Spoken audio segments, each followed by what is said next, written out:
저는 오늘 여러분과 함께 아모스 5장 4절로 6절에 있는 말씀을 본문으로 바르게 찾읍시다, 이런 제목으로 은혜를 나누기 원합니다. 북왕국 이스라엘 왕 요아스의 아들 여로보암 2세 때 주전 790년경이었습니다. 북왕국 이스라엘은 굉장히 안정된 나라가 됐습니다. 정치적인 안정을 이루었고 군사적으로 크게 강성했고 경제적으로 부강해진 그야말로 부유한 나라를 이루었는데, 반대로 영적으로 도덕적으로 무서운 속도로 타락을 해서 온 사회가 부패되어지는 그런 불행한 사회가 됐습니다. 이스라엘 백성들은 현실적인 부유와 풍요함에 젖어서 편안하다 하면서 자기들 생각에는 하나님을 찾는 백성이라고 생각했습니다. 제사도 드리고 성전에 올라가서 하나님을 찾기도 했습니다. 그러나 자기들이 잘못 찾고 타락하고 있다는 사실을 깨닫지 못했습니다. 이를 안타깝게 계신 하나님이 아모스라는 선자를 보내셨습니다. 그리고 하나님께서 하나님을 믿고 섬기는 백성이라고 자부하는 이스라엘 백성들에게 너무나도 엉뚱한 요구를 하십니다. 여호와를 찾으라. 이미 하나님을 찾고 하나님의 백성이라고 생각하는 그 이스라엘 백성들에게 여호와를 찾으라고 말씀하셨습니다. 우리가 살고 있는 이 시대가 아모스 시대와 같지 아니한가 싶습니다. 불과 50년 만에 유교 전쟁으로 말미암아 폐허가 되었던 대한민국이 이제는 세계 경제대국의 반열에 올라서게 되었습니다. 어디에 가든지 대한민국 제품이 최고 인류 제품으로 세워져 있습니다. 미국 이미그레이션에도, 브라질 이미그레이션에도 입국하는 그 입국 심사대의 컴퓨터 모니터가 전부 다 삼성입니다. 들어갈 때마다 느낍니다. 야, 우리나라가 대단하구나. 어디에 가든지 삼성, LG가 판을 치고 있습니다. 또 우리나라 자동차들이 온 세계를 누비고 다니고 있습니다. 브라질에도 한국 자동차들이 쫙 깔려져 있습니다. 정말로 우리나라가 잘 사는구나. 그리고 어디에 가도 대한민국 하면 사람들이 모르는 사람이 없습니다. 한류의 물풍이 저 남미에도 지금 엄청나게 불고 있습니다. 어느 나라에 가도 우리나라 사회 기반 시설처럼 좋은 기반 시설이 없습니다. 옛날에 미국에 가면 도로를 달리면서 야, 참 미국이 좋구나, 도로가 참 좋구나 했는데, 이제 우리나라 도로가 미국 도로보다 더 좋습니다. 미국 도로들은 이제는 폐이고 뭐 잘 달릴 수가 없습니다. 그만큼 미국이 경제적으로 많이 몰락했다는 증거죠. 그러나 우리나라 고속도로가 거물줄처럼 깔렸고 KTX가 온 나라를 덮고 있습니다. 그런데 우리 마음은 더 황폐해지고 사회는 더욱 타락의 소용돌이로 힘을 내고 가고 있습니다. 이혼율 최고의 나라가 됐고 가장 자살률이 높은 나라가 됐습니다. 언제부터 대한민국이 이렇게 됐는지 안타깝습니다. 우리는 아모스를 통해서 이스라엘 백성들에게 주셨던 하나님의 안타까운 경고의 메시지가 우리에게 주어지고 있음을 알아야만 합니다. 이 시대에 하나님이 세상 사람을 향해서 경고하시는 게 아닙니다. 이방을 향해서 하나님이 아모스를 보낸 게 아닙니다. 이스라엘을 향해서, 하나님의 백성을 향해서. 오늘 이 경고는 대통령과 저 위정자들을 향한 얘기가 아니고 우리를 향한 얘기입니다. 여러분, 이 세상의 세력이 어떻게 잘못돼도 하나님의 백성이 바르게 하나님을 찾으면 됩니다. 바르게 기도하면 됩니다. 그래서 오늘 첫 번째는 뭡니까? 하나님을 바르게 찾으라고 경고하고 계십니다. 하나님을 찾는다는 것은 당연히 하나님 전을 찾아서 하나님 앞에 나가 예배드리는 것을 말하는 것입니다. 이스라엘 백성들이 하나님 전에 나가 하나님을 섬기는 선민의 자부심이 넘치는 백성들입니다. 그런데 하나님은 그들에게 나를 찾으라, 여호와를 찾으라고 말씀하신 것입니다. 이 시대에 교회들이 하나님을 찾는다고 하는데 하나님은 교회를 향하여 말씀하십니다. 오늘 여러분을 향하여 말씀하십니다. 여호와를 찾으라. 여러분, 이스라엘의 문제는 하나님을 찾는다고 하면서 우상을 찾았기 때문에 문제입니다. 우상이 뭡니까? 인간이 만들어낸 신이 우상입니다. 교회 안에 하나님이 계시지 않고 사람이 만든 하나님이 있습니다. 뭡니까? 하나님 앞에 나와 복받기만을 바라는 탐심. 골로새서 3장 5절에 그러므로 땅에 있는 지체를 죽이라. 곧 음란과 부정과 사욕과 악한 정욕과 탐심이니 탐심은 우상 숭배니라. 오늘 여러분의 신앙을 냉철하게 점검하십시오. 하나님의 말씀을 읽지도 묵상하지도 않습니다. 기도도 없습니다. 섬김과 봉사도 없습니다. 심지어는 교회가 행하는 구제나 선교에 동참도 하지 않습니다. 그런데 주의를 지켰다고 하나님의 백성입니까? 저는 그렇다고 생각하지 않습니다. 성경은 말세의 징조를 말합니다. 모이기를 패하는 시대가 온다고 그랬습니다. 그런 시대가 올수록 모이기 힘쓰라고 그랬습니다. 요즘 모이기를 패해서 어떡합니까? 예배가 2시간에서 1시간 반, 1시간 반에서 1시간 15분 자꾸 줄어듭니다.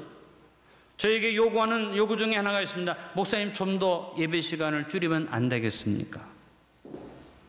가만히 제가 그것을 그냥 부인하고 봤지만 앞으로는 저한테 그런 말 하는 분에게 공개적으로 얘기합니다. 그 자리에서 얘기할 겁니다. 사탄아, 물러가라! 제가 그렇게 한다고 여러분 시험 들지 마십시오. 사탄의 역사입니다. 하나님께 예배드리는 시간이 늘어나기를 원하고, 하나님께 모이는 시간이 더 많아지기를 원하고, 예배에 참여하는 것을 기뻐하는 우리가 되기를 간절히 바랍니다. 히브리서 10장 25절에 말합니다. 모이기를 패하는 어떤 사람들의 습관과 같이 하지 말고 오직 권하여 그날이 가까움을 볼수록 더욱 그리하자. 사람들은 점점 말합니다. 바쁘다 바쁘다 바쁘다 말합니다. 여러분, 옛날에 비하면 우리 생활이 얼마나 편리해졌습니까? 빨래를 하려면 빨래를 입고 내과에 가서 방망이질을 하고 거기서 또 빨래를 입고 와서 빨래를 했습니다. 지금은요, 세탁기라는 이상한 기계 속에다가 여러분이 원하는 걸 다 집어넣고 단추만 하나 누르면 세탁기가 세탁 다 하고 심지어는 바짝 다 말려주고, 요즘은 또 어디까지 합니까? 옷장이 모든 것을 다 해결을 해서 걸어놓기만 하면 다 주름도 펴주고 모든 것을 말려주는, 물론 이것이 아직은 상용화되지 않았지만 갈수록 편해집니다. 갈수록 빨래하는 시간만 해도 엄청 짧아졌습니다. 여러분, 밥을 했는데 옛날에는 장작불을 지피고 솥에다가 가마솥에다가 밥을 해서 그 밥을 퍼다가 또 나눠주는 일 했습니다. 거기다 물을 붓고 숭늉을 만들어 먹었습니다. 그런데 여러분, 가마솥밥이 아니면 요즘은 가마솥밥과 똑같은 전자솥이 있어서 맛도 똑같고 더 기름지게 단추 하나만 누르면 뭐라고 말합니까? 취사합니다. 취사 끝났습니다. 보원에 들어갑니다. 말도 다 해. 그래서 밥 짓는 시간이 엄청 짧아졌어요. 옛날에 연탄불에다가 음식을 해먹고 난리를 쳤는데 이제는 연탄불에다가 뭐 연탄을 갈 것도 단추만 탁 누르면 가스레인지, 전자레인지, 요즘은 또 뭐예요? 전기레인지까지 들어와가지고 음식 금방 합니다. 설거지 하려고 애쓸 것도 없습니다. 설거지통에 탁 집으면 설거지통에 설거지를 다 해줍니다. 그러면 바쁘지 않잖아요. 얼마나 시간이 많이 남아요. 그런데 옛날보다 더 말합니다. 바쁘다 바쁘다 바쁘다 바쁘다. 마귀에게 시간을 다 뺏기고 있습니다. 더 잘못된 것은 하나님 앞에 예배드리는데 바쁘다는 말이 왜 나옵니까? 여러분, 하나님 앞에 예배드리는데 바쁘다라 말하는 사람, 제가 또 한 번 말합니다. 저보고 만약에 교회 일 놓고 예배드리려고 목사님 바쁩니다면 그 사람 내가 사탄아 물러가라, 이제 그렇게 얘기할 겁니다. 여러분도 그렇게 하세요. 그런 사람이 있으면 사탄아 물러가라 하면 크게 외칩니다. 사탄아 물러가라. 우리 마음에서, 생각에서, 우리 생활에서, 우리 예배 가운데서 사탄이 물러가길 간절히 바랍니다. 하나님께 예배드리는데 1시간 15분에서 20분 뭐가 그렇게 바쁩니까? 뭐가 그렇게 바쁩니까? 예배 시간에 여러분이 조금만 신경 쓰면 5분 10분 일찍 옵니다. 일찍 오면 어떤 일이 있습니까? 담임 목사가 여러분 보시기에 웃은 사람 같아도 제가 하나님 앞에 받은 사명이 있고 여러분 앞에 기름 부음 받은 제사장입니다. 제가 돌면서 한 분 한 분 인사하는 것이 축복입니다. 담임 목사 축복 좀 받으세요. 아멘. 제가 이미 인사 끝내고 앉아있으면 그 다음에 오시는 분들은 제가 축복하는 거 놓치는 겁니다. 뭐 복 받기 싫으면 상관없으니까. 그러나 예배도 그래요. 1시간 15분, 길어야 20분. 예배 끝나고 담임 목사 축복기도 끝나기도 전에 후다닥 나갑니다. 뭐 그렇게 바쁩니까? 예? 그렇게 바빠요? 여러분이 특별한 일이 있으면 몰라도 그렇게 나가는 분들이 정해져 있어요. 오늘 말합니다. 사탄아 물러가라. 예배 다 마치세요. 끝까지 드리세요. 축복기도 받으세요. 그리고 오래간만에 만난 성도들과 교제도 하고 인사도 하고 그렇게 가시는 게 맞지 않습니까? 뭐가 그렇게 숨이 나쁘게 가빠가지고 타닥 하고 나가고 누구도 보기 전에 내려가 버리고. 결혼식이 있어서, 여러분 요즘 결혼식에 처음부터 참여하는 사람 어디 있습니까? 가보면요, 축의금 내놓고 어정어정하다가 내려서 밥 먼저 먹어요. 그리고 밥 실컷 먹고 배부른 다음에 쓱 올라오면 끝날 때쯤 돼요. 그럼 얼굴 비치고 사진 한번 찍어요.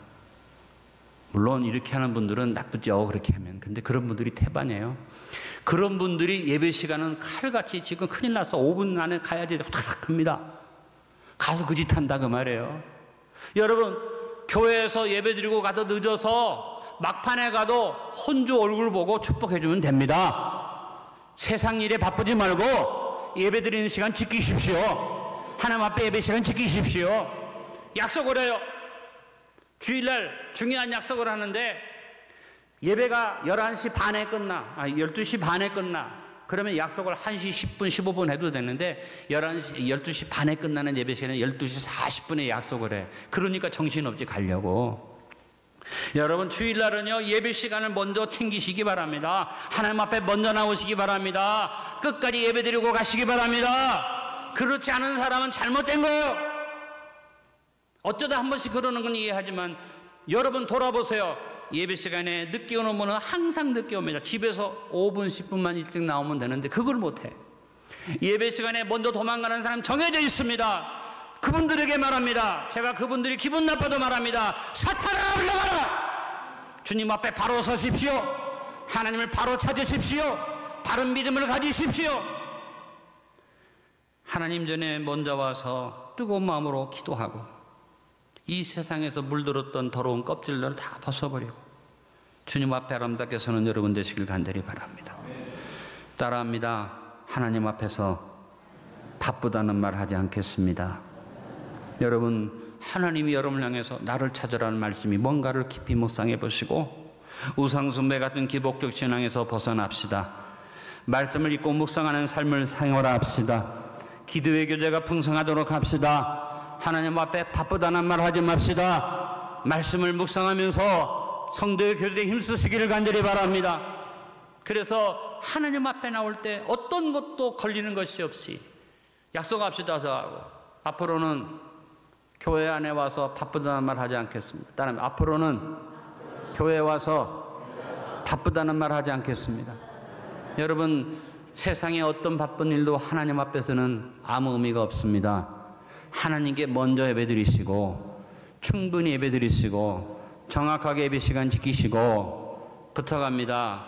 예배 시간에 늦지 마시고 예배 끝난 다음에 저를 꼭 보고 가십시오. 담임 목사를 얼굴을 보고 축복받는 것 축복입니다. 예배 마치고 설교한 자가 여러분에게 인사하는 것 그거 소홀히 여기지 마세요. 여러분이 저를 어떻게 우습게 여겨도 좋습니다. 제가 축복하면 복이 임합니다. 제가 여러분을 축복하면 하나님이 제 기도도 들어주십니다. 저를 안디옥교회 대사장으로 세우셨습니다. 야, 배 목사가 점점 이상해진다. 이상해져도 좋습니다. 저는 여러분에게 분명히 말합니다. 제 기도를 하나님이 들으십니다. 개인적인 제 기도가 아니라 여러분을 향한 저의 축복을 하나님이 들으신다는 것입니다. 여러분 꼭 예배 전에 저를 만나는 사람들이 되시길 바라고 예배 끝나고 갈 때 저를 부딪히고 얼굴을 보고 가는 사람들이 되시길 간절히 축원합니다.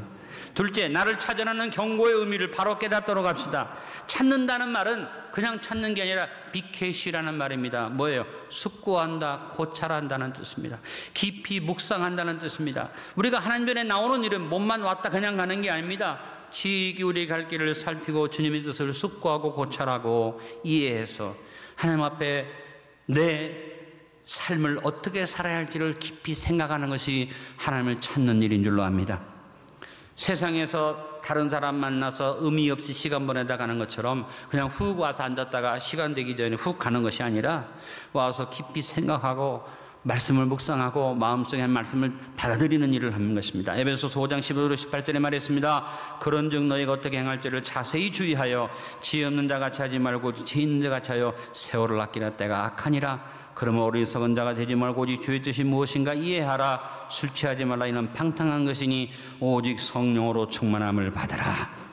이 세상에서 바쁘게 살다가 그 정신 가지고 예배 시간에 와서 시계 들여다보고 있다고 후다닥 하지 마시고 하나님 전에 미리 와서 기도하고 나 자신을 돌아보고 성찰하고 예배 준비하는 마음으로 저 앞에 첫 시간부터 아름다운 예배를 드리면서 하나님 말씀을 따라 주의 뜻이 무엇인가 이해하고 성령 충만함을 받으라.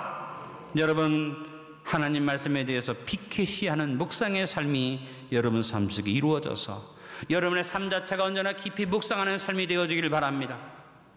급해서 깊이 기도하지 못하고 깊이 생각하지 못하면 어떡합니까? 그냥 바쁘게 하다 보면 어떻게 법도 어기고 순서도 어기고 질서도 어기고 그냥 되는 대로 후다닥 후다닥 하다가 실수하다가 나중에 그것들이 자기 발목을 붙잡고 나중에 큰 수치를 당하게 됩니다. 셋째, 하나님을 바르게 찾는 일에 방해되는 것들을 찾지 말아야만 합니다. 오늘 본문에 보니까 베델을 찾지 말아라. 여러분, 베델이 뭡니까? 이름 자체가 하나님의 집이에요. 베델에서 야곱이 꿈꾸고 하나님의 환상을 받았고 그가 고향에서 돌아와서 세겜에 있는데 하나님이 그에게 베델로 올라가라. 그래서 깨닫고 베델로 올라가서 하나님 예배했습니다. 창세기 31장 13절에서는 하나님이 스스로 나는 베델의 하나님이라 말씀하셨습니다. 그러면 베델에 올라가지 말라는 말은 무슨 말인가?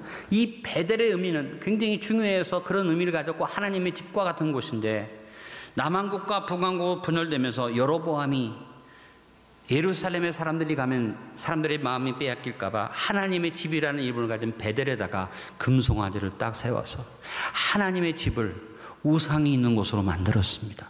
그래서 이스라엘 시대에 북왕국 이스라엘 시대의 사람들은 베델이 예루살렘을 대신한다고 착각했습니다. 오늘 베델로 올라가지 말라는 하나님을 찾는다고 하면서 하나님의 전에 올라간다고 하면서 우상을 섬기지 말아라 하는 얘기입니다. 여러분, 하나님의 전을 찾아오고 예배 시간에 와서 엎드리는 것, 그것이 중요한 것이 아니라 하나님을 찾아야 하는데 와서 뭘 찾습니까? 기복신앙으로 내가 원하는 것, 내가 바라는 것, 내가 복받는 것, 내 모든 것을 놓고 나 하면 그 베델입니다. 오늘 올라온 여러분이 베델에 올라오지 않기를 간절히 바랍니다. 진정으로 하나님을 찾는 백성 되시길 간절히 축원합니다. 어디에 가든지 나를 위해서 내 필요 때문에 하나님을 찾는 자가 되지 말고 하나님의 영광을 위해서 하나님을 찾는 백성이 되시길 간절히 축원합니다. 또 하나는 길갈로 들어가지 말라. 길갈은 여리고 동편의 도시입니다. 여리고는 상업의 중심이지만 길갈은 상업의 중심지 옆에다가 종교와 군사와 정치 중심지로 세워진 것이 길갈입니다. 그런데 길갈로 들어가지 말으라고 그랬습니다. 들어가지 말라는 이 말이 원어로 에이스 포리스테라는 말인데 화목하지 말라, 타협하지 말라. 길갈과 화목하거나 타협하지, 정치적으로 타협하지 말고 종교적으로 타협하지 말고 또 군사적으로 타협하지 말라는 겁니다. 이방 종교나 정치나 세상 권력과 타협하지 말라는 경고입니다. 오늘 교회 안에서 하나님을 찾는다고 하면서 사람들이 교회 연합이다, 일치운동이다, 에큐메니칼이다 이렇게 얘기하면서 모든 종교는 하나다, 어떤 종교도 잘 믿기만 하면 된다, 기독교 밖에도 구원이 있다, 이거 잘못된 일을 하고 있습니다. 가장 무서운 이단이 교회 안에 있습니다. 믿음이 있다고 하는 사람들이 예수님 밖에도 구원이 있다고 말합니다. 여러분, 이런 데 넘어가면 안 됩니다. 하나님을 제대로 찾읍시다. 이것이 죄를 지은 건 아니에요. 그것이 큰 상행위가 아니에요. 그러나 시작이 그렇게 되면 나중에 더 커진다 그 말이에요. 커지기 전에 우리가 하지 말자. 아멘 하세요? 우리 여성봉사에서 시험 들면 안 됩니다. 그러나 제가 분명히 말씀드리는 건 뭐냐면 제대로 신앙생활 하자.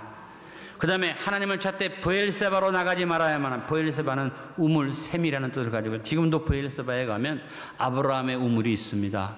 그래서 우물, 샘, 우리는 우물과 샘이 별로 중요하지 않지만 저 팔레스틴에서는 생명입니다. 생명. 그래서 우물과 샘이 아주 중요하죠. 큰 재산과 평안을 의미합니다. 말씀의 우물과 샘이 되시는 하나님을 떠나서 세상의 샘으로, 세상의 향락으로 가면 하나님이 기뻐하지 않습니다. 나아가지 말라 그래요. 디아바이네테라는 이 말은 유혹에 넘어가지 말라 하는 뜻입니다. 하나님의 뜻이 아닌 것을 분명히 알면서 하나님이 결코 기뻐하시지 않는 일들을 알면서 욕심에 이끌려서 간다면 그것은 바로 브엘세바로 나가는 일이 됩니다. 여러분, 우리 하나님 앞에 믿음을 분명히 합시다. 세상의 유혹에 이끌려 타협하지 맙시다. 세속화되는 변질되는 신앙의 자리에 가지 맙시다. 교회가 세상을 따라가야 한다, 세상에 접해야 한다. 그래서 교회 안에 찬양을 하는데 세상적인 찬양이 들어오고 세상적인 춤이 들어오면서 그 다음에 사이키 조명이 막 퍼져서 어느 교회를 가면요, 이게 교회인지 나이트클럽인지 알 수가 없어. 근데 젊은 사람들이 좋아하니까 해야 한다. 왜? 여러분, 모든 것의 근원이 교회에서 나왔어요. 모든 음악이 교회에서 시작해. 거꾸로 세상 음악이 교회로 들어옵니다. 저는 우리 찬양팀한테 늘 당부하고 싶은 것은 뭐냐면 이상한 박자 섞인 노래 하지 마라. 세상적인 가락 만들지 말아라. 그래서 여러분 락앤롤이나 이런 팝송 계열의 찬양을 갖다가 가사만 바꿔서 하면 그게 무슨 의미가 있습니까? 조심해야지 됩니다. 그리고 막 쌓이기 좀 우리 교회 절대 못하게 하잖아요. 예배 시간에 음악을 틀거나 하는 것도 사실은 안 해야 맞습니다. 근데 여러분이 기도할 때 힘주라고 찬양은 틀죠. 그러나 그 조심스러운 일이고, 예배 시간에 불을 끄는 것도 나는 시키고 싶지 않습니다. 왜냐하면 하나님 앞에 불 켜고 예배 드리는데 기도하는 시간 왜 겁니까? 우리가 주님 앞에 그런 것들은 사람의 생각이에요. 이런 것들을 우리가 타협하기 시작하면 한도 끝도 없습니다. 조금은 제가 그것도 인정을 합니다만, 여러분 우리 교회가 바르게 갑시다.